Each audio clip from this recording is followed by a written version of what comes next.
The boardroom went ice cold the moment the CEO pointed at the young man in the corner and snapped. "You work for me." He said it loudly, dismissively, certain the intern standing quietly by the door had no right to speak in a meeting of this importance.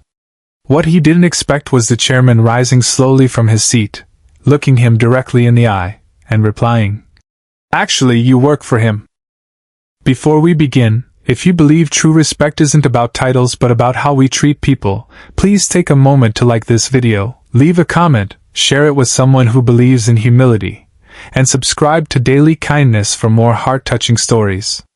And don't forget to tell us in the comments where you're watching from. We'd love to know where our amazing community is joining us from. Owen Blake had joined Sterling Dynamics 6 months earlier as a junior intern in the operations department, quietly working long hours, taking on tasks nobody else wanted, and rarely speaking unless directly asked a question.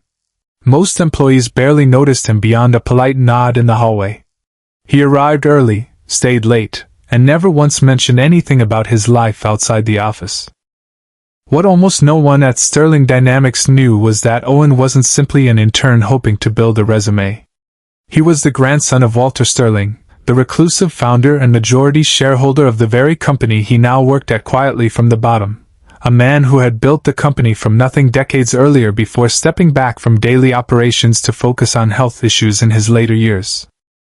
Walter had insisted, adamantly, that Owen begin his career the same way he himself had, from the ground floor, without any special treatment, without revealing his last name to colleagues, determined that his grandson learn the value of honest work before ever stepping into a position of authority.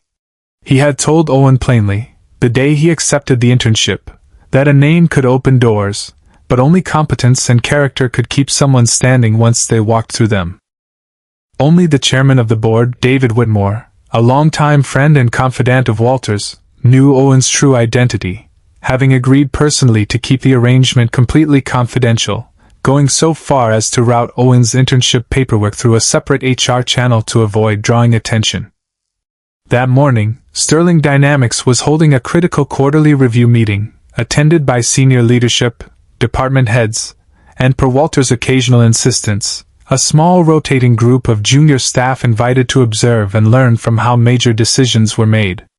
Owen had been asked to attend simply to take notes for his department head, standing quietly near the back of the room as the meeting progressed, notebook in hand, doing his best to stay out of the way. Marcus Doyle, the company's CEO for the past 3 years, had built a reputation throughout Sterling Dynamics as sharp, results-driven, and notoriously impatient with anyone he considered beneath his attention.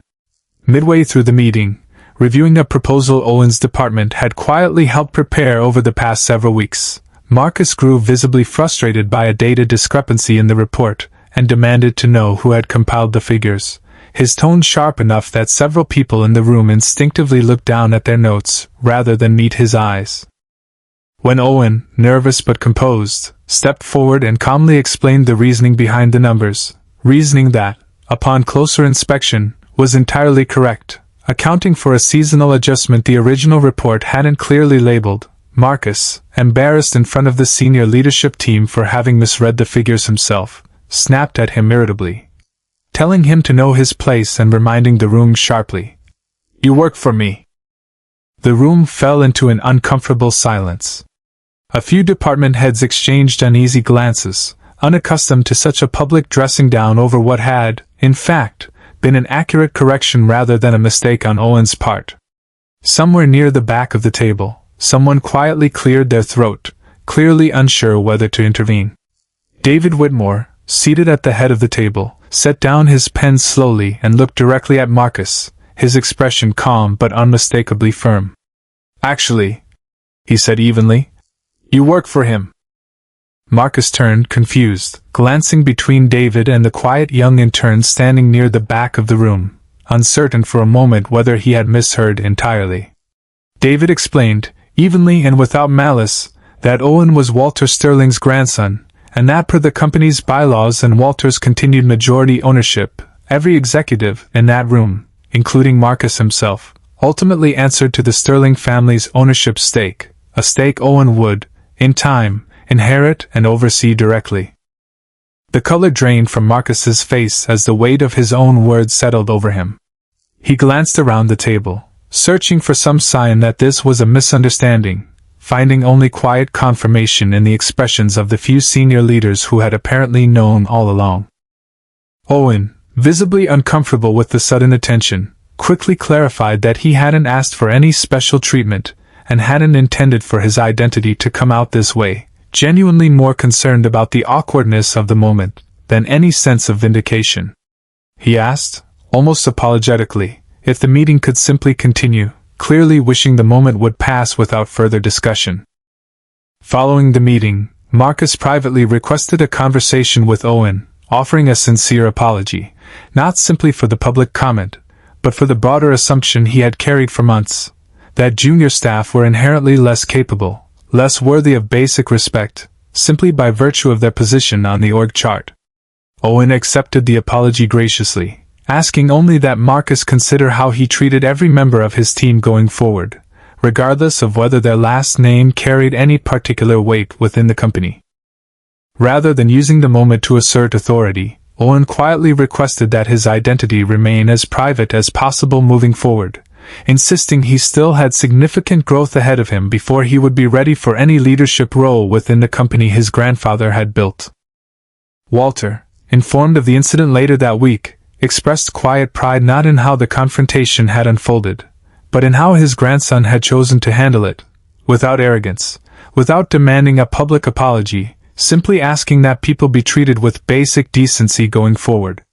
He told David, with a faint smile, that it was exactly the response he had hoped Owen would have, and that no amount of tuition or private schooling could have taught that particular lesson better than watching his grandson live it firsthand. Marcus, genuinely humbled by the experience, began implementing small but meaningful changes to how leadership meetings were conducted, ensuring junior staff who contributed to reports were properly credited and given space to explain their work directly, rather than being spoken over or dismissed outright. Owen completed his internship as planned, later moving through several operational roles across different departments over the following years, always insisting on learning each position thoroughly before advancing, exactly as his grandfather had once done decades earlier. Colleagues who worked alongside him during those years often remarked, once his identity eventually became public knowledge through a company announcement years later, that nothing about how he treated people had changed at all. He remained the same quiet, hard-working colleague they had always known. Sometimes the people who seem least significant in the room carry more weight than anyone realizes. And sometimes real character is revealed not by what we say to those above us, but by how we treat those we assume are beneath us, a lesson that, once learned honestly, tends to last far longer than any title ever could.